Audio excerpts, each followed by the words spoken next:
¿Cómo te va, Fernando? Gracias por venir. Bien. ¿Qué te parece este ¿Puedo empezar por lanzamiento algo que escuché antes? ¿Qué? Moreno, 3 causas penales. ¿En alguna fue condenado?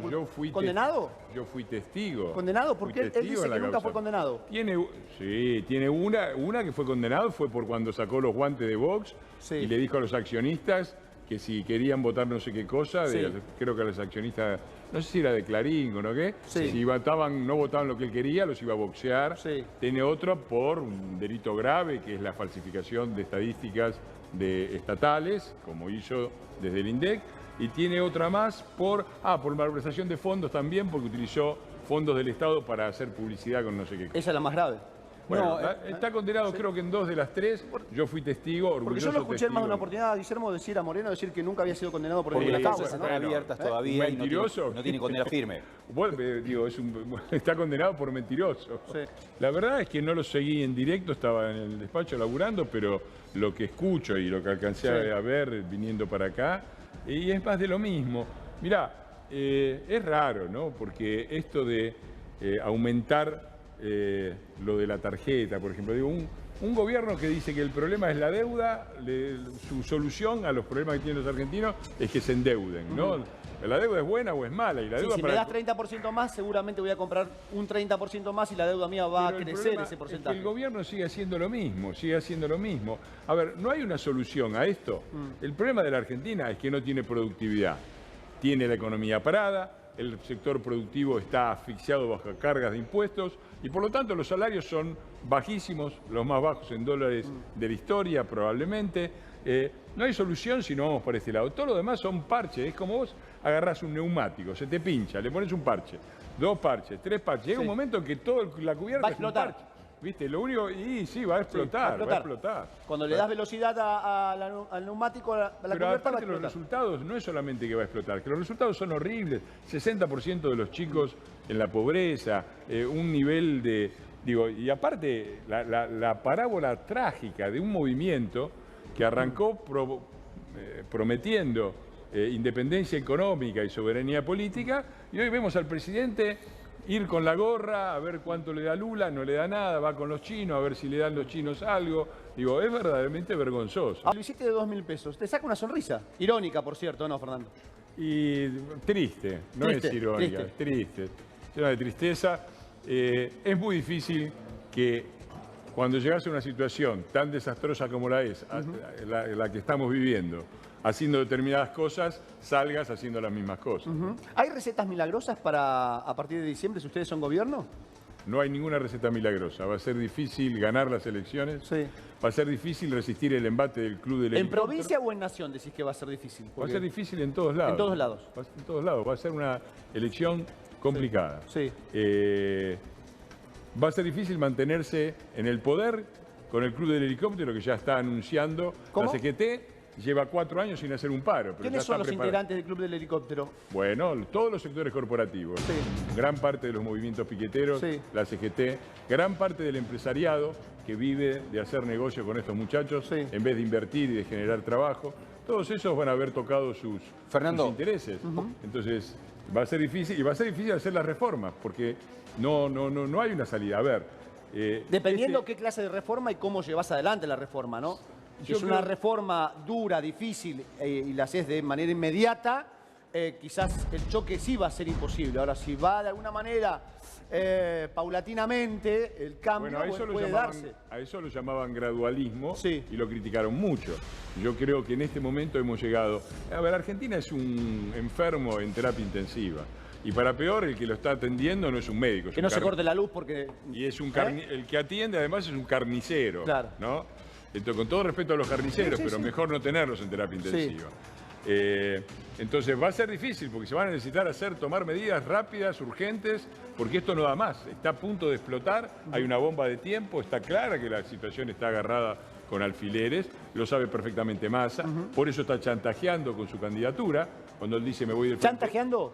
Cuando él dice yo me voy de frente de todos. Una palabra fuerte, Fernando, chantajear. ¿Chantajear a quién? ¿A Cristina o al frente de todos? Claramente a Cristina y al frente de todos. Lo que les está diciendo es, o me dan la candidatura y se alinean en todo, o yo me bajo de acá. Si me bajo de acá, ¿quién agarra? ¿Cristina? ¿Kicillof? ¿Quién agarra esto? Porque la verdad es que está completamente detonado, a punto de explotar y agarrado con alfileres. Ese pequeño alfilercito que lo tiene es Massa, no porque Massa tenga alguna virtud, sino porque lo que viene con Massa es peor todavía.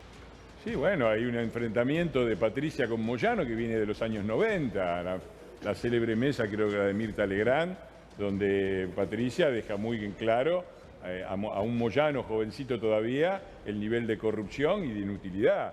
Yo siempre hago el mismo chiste, yo tengo más horas atrás de un volante de camión de las que tienen todos los Moyanos juntos. Es una burocracia que no representa a los trabajadores, que se ha representado en primer lugar a ellos mismos. Porque es como en todo, el peronismo es lo contrario de lo que dice. El peronismo dice primero la patria, después el movimiento, por último los hombres. ¿A quién ha representado Moyano?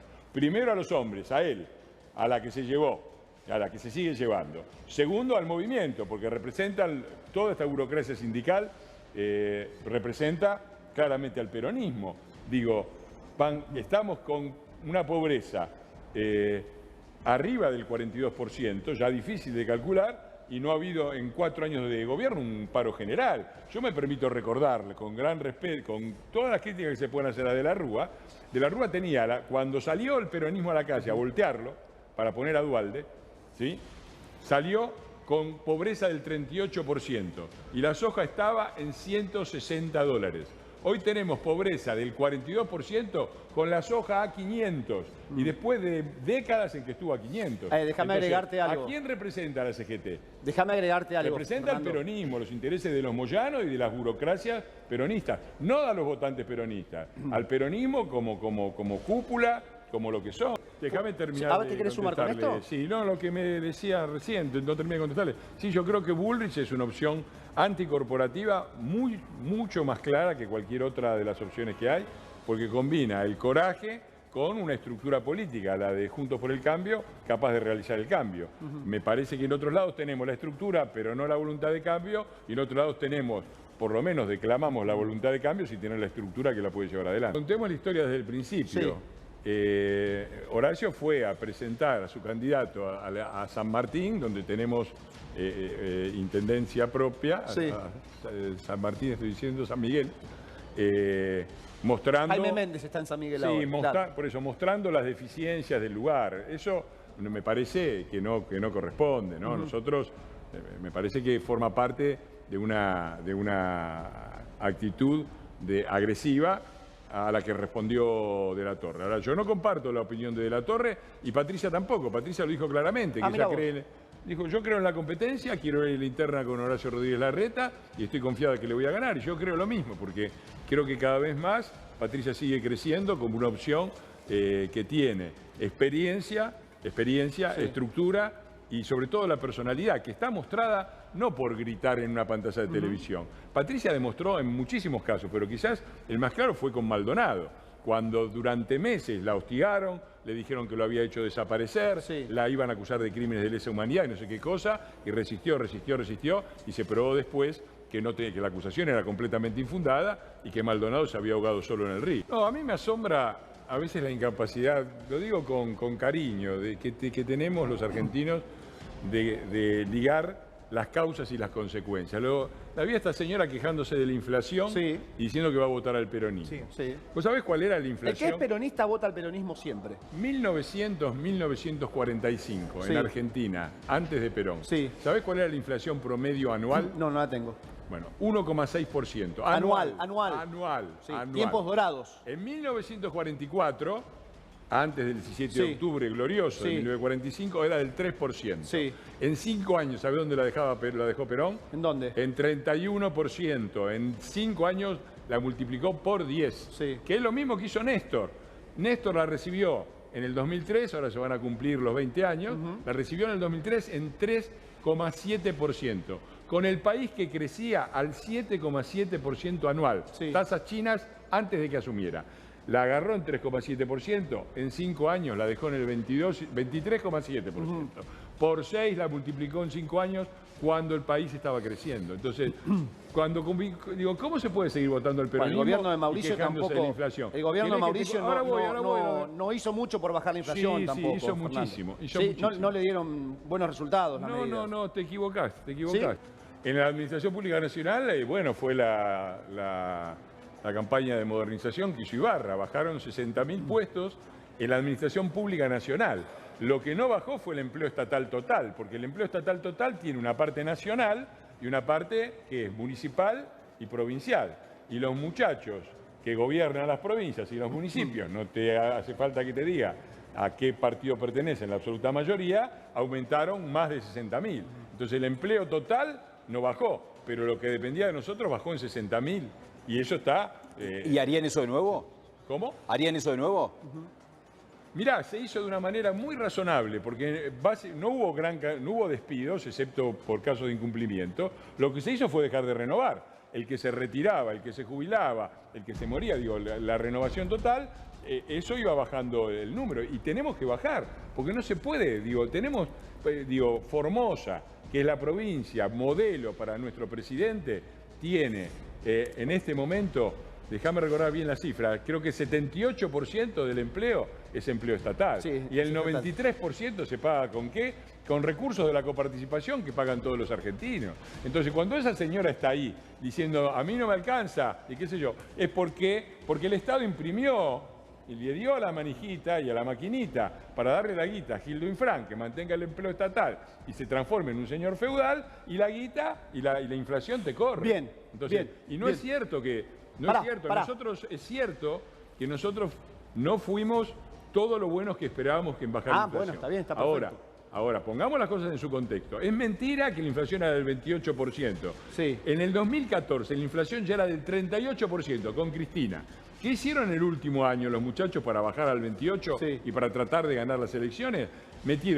Congelaron las tarifas, ¿sí? Y metieron cepo. Entonces tenías una brecha cambiaria del 50%. Los dólares, si vos los querías comprar, valían 15, pero el Estado valía 10. Nosotros tuvimos que asumir, y ningún país en el mundo puede crecer ni desarrollarse con cepo, con un atraso cambiario que era más o menos el de la convertibilidad. Muy similar a lo que está pasando ahora, y con las tarifas, de alguna manera. Y con las tarifas regaladas que teníamos. Te digo la de Macri. Pará. Entonces, lo primero que hubo que hacer es sacar el cepo, ¿sí?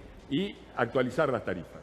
Nuestra inflación era una inflación que había aumentado el porcentaje que se pagaba por tarifas y por lo tanto se imprimía menos para pagar la energía que antes, y teníamos un cambio competitivo que le permitía a nuestra economía. Pará, que tengo un mensaje atrasadísimo. Así todo, es la mitad que el actual. Ahora tenemos el doble de inflación. Ahora, con un atraso tarifario monstruoso que ya han tenido que empezar a corregir y con 100% de brecha cambiaria. No, porque... Son números reales, oficiales esto. Son números oficiales, desde luego que son números oficiales.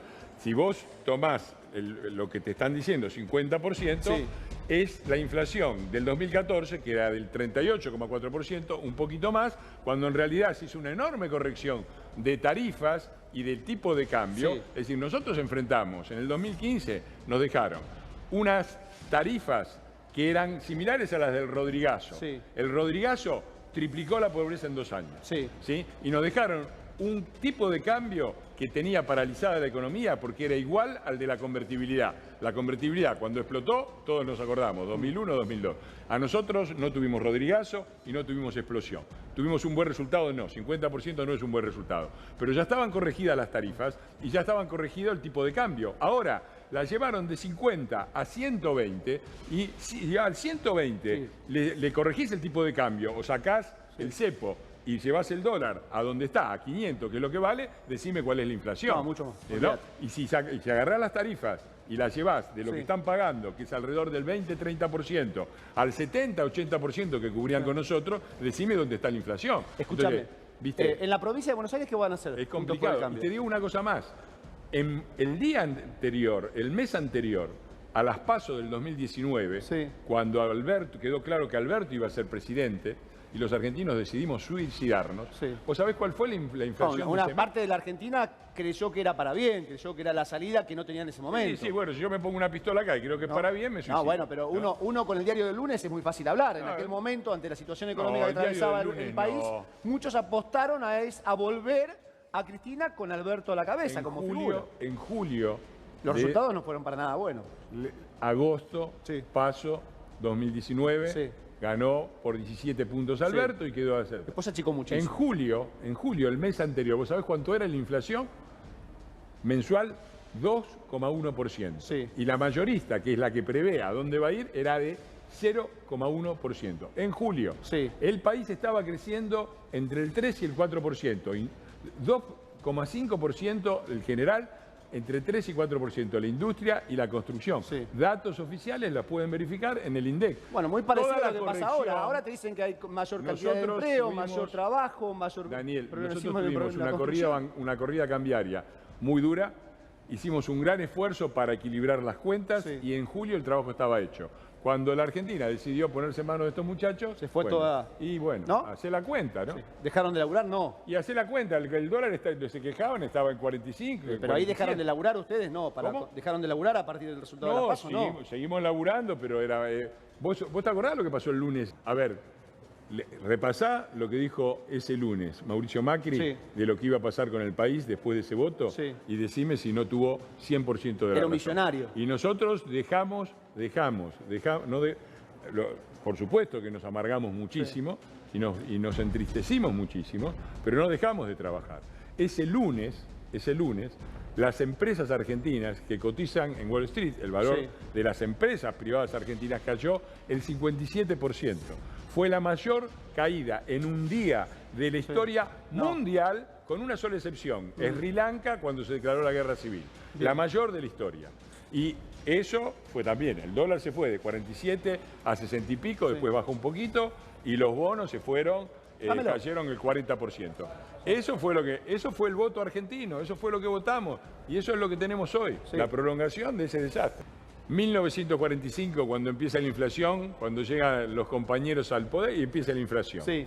Si vos querés pagar, la cuenta yo la hice en el 2015, ahora sería peor. Si en el 2015 vos querías pagar con billetes de $1 de 2015 el valor de $1 de 1945 y juntabas toda la fila de billetes y ponías un billete al lado del otro, repito, los billetes de 2015 para pagar el valor de $1 de 1945 cuando llegaron los muchachos. ¿Sabés cuánto medía esa fila de billetes? Daba 37 veces la vuelta al mundo por el Ecuador. ¿Y ahora? 37 veces. Y ahora no quiero hacer la cuenta. Terrible. Allí tienen una gran disputa ustedes con Grindetti y con No, yo creo que Santilli. la gran pelea es a nivel nacional. Me parece que no se pueden cambiar las cosas solamente de una provincia. La provincia de Buenos Aires es el 40% del país. Es una cosa de... Algunos dicen que quien gana la provincia de Buenos Aires gana la elección nacional. Se ha dicho eso. Depende mucho si es conjunta. Si es conjunta, el presidente, la boleta arrastra desde el presidente, tracciona desde ahí y generalmente se dan dos cosas. Hay que ver qué decide Kicillof. Acá está todo en nada. Yo en cualquier momento voy a escuchar de nuevo la frase célebre de Cristina, vení chiquito. Vení chiquito. Vení chiquito lo va a poner el presidente. No creo. Los intendentes quieren que Kicillof renueve la gobernación de la provincia de Buenos Aires. Saben que le da el aval suficiente para poder ganar los municipios. No, pero no demos más vuelta. Vamos a la que pregunta, que es yo... A ver, Patricia... ¿Tiene que haber candidato único? Esa es la pregunta. No, a mí me parece bien que haya competencia, me parece que fue un buen resultado del 2021. No le tengo miedo si un candidato que va solo aparece como el ganador. Me parece que la gente es suficientemente inteligente para decir si acá hay dos candidatos, se suman o más o menos van a ir sumados, ¿no? Patricia decidió que sea Grindetti. Te soy sincero, yo abogué mucho y me simpatizo mucho con Iguacel, pero me parece que Grindetti es un muy buen candidato. Ha hecho muy buen gobierno en el municipio de Lanús, Grindetti. Anda a ver la infraestructura. Hay que dar una vuelta nada más y ver la infraestructura, ¿no? Porque a veces se acusa de que la política es siempre repartir en el corto plazo y para que la gente consuma. Hay una parte fundamental que es crear infraestructura para que la gente viva mejor, porque después necesitas la infraestructura para llegar a tu casa, para que pase el colectivo, para que la ambulancia llegue rápido. En un bastión que era netamente peronista, ¿no? Quindimí, Manolo Quindimí. Totalmente. Conozco muy bien Lanús porque viví 30 años en Avellaneda, varios de mis amigos eran de Lanús, Lanús Este, Oeste, conozco muy bien. Y Grindetti ha hecho una muy buena intendencia y me parece que es lo que necesitamos. Es un intendente del conurbano con una buena gestión. Me parece que es un muy buen candidato. ¿Están muy lejos de Kicillof en las encuestas o no? ¿O están pareja? Mira, las encuestas que miro más son las encuestas... ¿Se le crea a las encuestas? Porque viste que depende de quién recibe la encuesta. A nivel provincial mucho nos sirve. ¿Sabes por qué? porque si una cosa es que vaya junto con la Nacional y otra cosa es que vaya desdoblada. Sí. Una cosa es que sea Kicillof y otra Insaurralde. Es demasiado temprano. Lo que pasa, ¿sabes lo que pasa, Daniel? Que este gobierno es tan desastroso que la gente quiere sacarse esto de encima y diga, quiere ver qué va a pasar mañana. Faltan casi 3 meses para las PASO, falta un montón. ¿Sabes? Mira, yo vuelvo a lo de antes, ¿no? Primero los hombres, después el movimiento, la patria, si queda algo lo vamos viendo. Sí. Porque es muy insultante, es muy triste ver a todo el aparato peronista y muchos votantes sinceros pidiéndole a Cristina que sea candidata y que se haga cargo de lo que fue su gobierno. Porque, a ver, fueron Néstor, Cristina y el que puso Cristina. Digo, y en el momento en el que vos tenés que salir a poner la cara por los demás y a decir yo me la banco porque por lo menos voy a retener el propio voto, por eso se lo están pidiendo, poné la cara, bancá por lo menos el propio voto, la tipa dice, no, en la esquina del barrio dirían, hacete cargo, dirían en la esquina del barrio. Me voy, no le da el cuero, no le da el cuero. A Cristina no le da el cuero para ser candidata y no le da el cuero para bancar lo que dice, porque ella está diciendo, hizo una conferencia de prensa explicando economía y te explicaba que el FMI era un desastre y que había que hacer esto y que había que hacer aquello y lo otro. Y al mismo tiempo le decía a Massa, dale Sergio, dale para adelante. Pero Sergio está haciendo todo lo contrario de lo que ella dice que hay que hacer. Entonces, ¿cuánto tarda en tomar el control del gobierno? Cristina se dice que se vaya Massa, quiero poner yo un ministro de Economía. O pido la renuncia, dura 2 minutos más ahí. Él mismo se tiene que ir. Lo que pasa es que no hay nadie que no asuma, le da el cuero. Cristina te explica todo lo que hay que hacer. Ella es la que tiene el poder y no le da el cuero. ¿Qué te parece? No vamos a comentar las cosas de Levina. No, pero vos sos un tipo centrado. Hay dos cosas. Digo, es absurdo lo que dijo, no tiene nada que ver. ¿Qué tiene que ver la tartamudez? Digo, hablemos en serio. En serio. Hay 2 cosas que a mí me producen la candidatura de Pedro. La primera son consecuentes, porque detestan el mérito, detestan el esfuerzo. ¿Qué hizo de Pedro? A ver, este chico Guado de Pedro, ¿qué hizo? ¿Qué gestionó? ¿Qué recordamos de ello? ¿Algún discurso brillante? ¿Alguna idea innovadora? ¿Alguna gestión al frente de un municipio, de la provincia? ¿Qué hizo Guado de Pedro para ser candidato a presidente? Porque es lo mismo que Alberto, ¿no? Nada. Lo único que hace es ser el secretario de Cristina, como en su momento lo pusieron ahí de titular. Quizás es el hombre de mayor confianza dentro del frente. Mirá, hay 10... Mariel Fernández de Moreno también la veo aquí, cerquita. Hay 10 intendencias, 10 intendencias, incluyendo las que mencionaste vos, en las que desde 1983 gobierna ininterrumpidamente el peronismo. 10. Si vos sumás, por supuesto, La Matanza, Quilmes, si vos sumás esas 10 intendencias, son 5.700.000 argentinos que viven en municipios en los cuales solo gobernó el peronismo y en una provincia donde casi siempre gobernó el peronismo. Ahora, seguro que están todos ahí, no me cabe ninguna duda. Hay uno que no está y es importante. Lo que yo digo es esto, quieren vivir, los argentinos que quieren vivir como se vive en La Matanza, en Quilmes, en Moreno, que voten al peronismo y lo estamos consiguiendo. Los que quieren otra cosa, los que quieren otro modelo de país, los que no quieren que vivir del clientelismo, de las moratorias jubilatorias permanentes, de la limosna, sino vivir de su trabajo y de su dignidad, voten otra cosa, por favor. Es fácil de contestar esa. El famoso 13% que se le sacó a los jubilados, como dice Alberto, no se le sacó a los jubilados. Se le sacó a los empleados estatales y a los jubilados que ganaban más de $500 por mes. Hacé la cuenta, Daniel. $500 por mes hoy serían 250 lucas.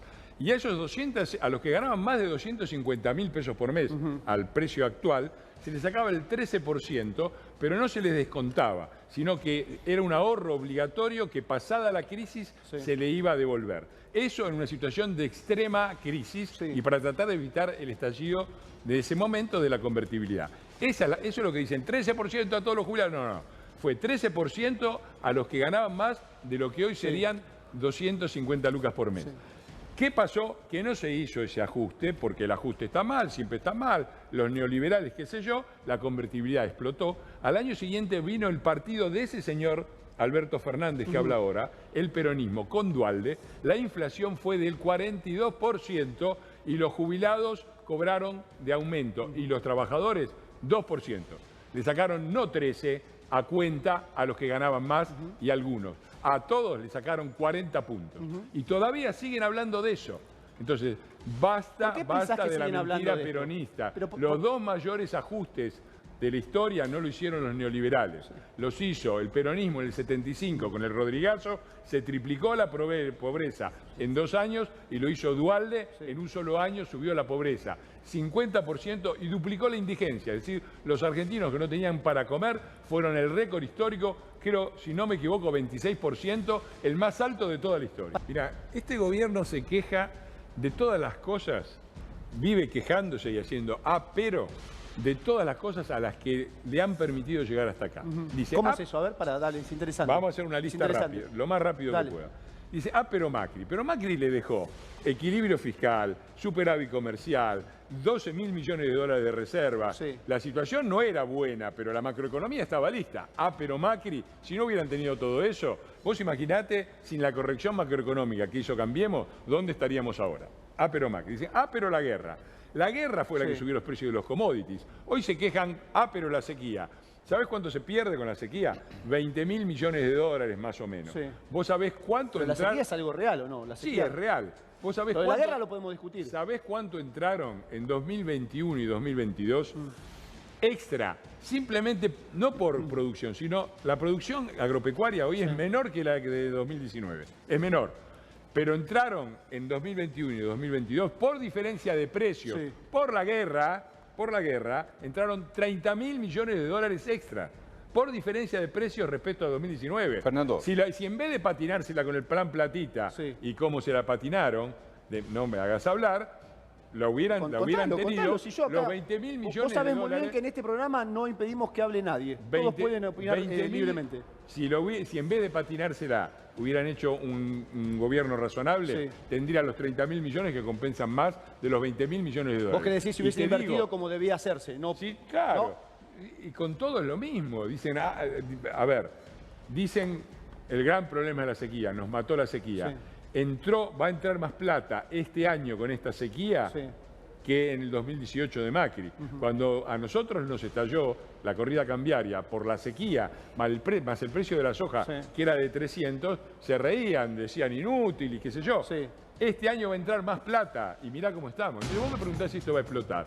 La verdad es que está todo agarrado con alfileres, estamos en manos de unos irresponsables, yo no sé qué va a pasar, no sé qué va a hacer más. Yo creo que es una situación como la del 2015, mucho peor. Porque la bomba de tiempo que nos pasaron en el 2015, hoy está mucho peor. Y la gente está mucho peor y está mucho más cansada y agotada. Podrida está la gente. Está podrida. Sí, está podrida. También lo ves ahí y vos lo notaste, te das razonable. Cuenta. Bueno, ¿qué puede haber a favor? Primero, yo creo que si no dividimos el voto opositor, podemos hacer una gran elección y podemos llegar con un poder político para hacer cambio. ¿no? Me parece que en diciembre del 2015, Cambiemos asumió el gobierno. Teníamos un diputado de cada 3, un senador de cada 5 y 5 gobernadores de 24. Si votamos bien, probablemente tengamos más poder político. Y con un poco de suerte la gente va a entender mejor, porque en aquel momento la Argentina estaba destruida. Vos ves un Congreso con mayoría de diputados y senadores. No solo eso. La Argentina era asintomática, porque el último año ellos habían atrasado el tipo de cambio y habían atrasado las tarifas. Entonces la gente más o menos tenía un manguito y decía, no veía la necesidad de un cambio. Hoy está claro que esto no da para más y que hacemos un cambio. Entonces yo creo que la gente nosotros tenemos que no cometer un error que cometimos, que fue el de alentar grandes expectativas. Salimos fácil, la inflación la manejamos de taquito, eso no va a ser así, no va a ser fácil, pero la Argentina tiene un mediano plazo, en 2-3 años puede ser un país mucho mejor que este. Porque se cometieron los delitos contra los derechos humanos más graves de la democracia. Hubo de todo, hubo desapariciones forzadas. Hubo un chico en Tucumán que desapareció, lo agarró la policía de la provincia y apareció tirado en un barranco en otra provincia. Hubo de todo, esta chica, ahora tenemos, en el lugar que estaba Vicky Donda, está esta chica que es puntana de San Luis, que era de Derechos Humanos de San Luis. En San Luis, una chica la metieron en la comisaría por violar la cuarentena, por circular por la calle sin barbijo, y apareció el otro día muerta en una comisaría. Hubo violaciones masivas de derechos humanos. Ni hablemos de la gente que mientras estos festejaban en Olivos, la gente no podía despedir ni a sus moribundos, ni podía ir a los velorios.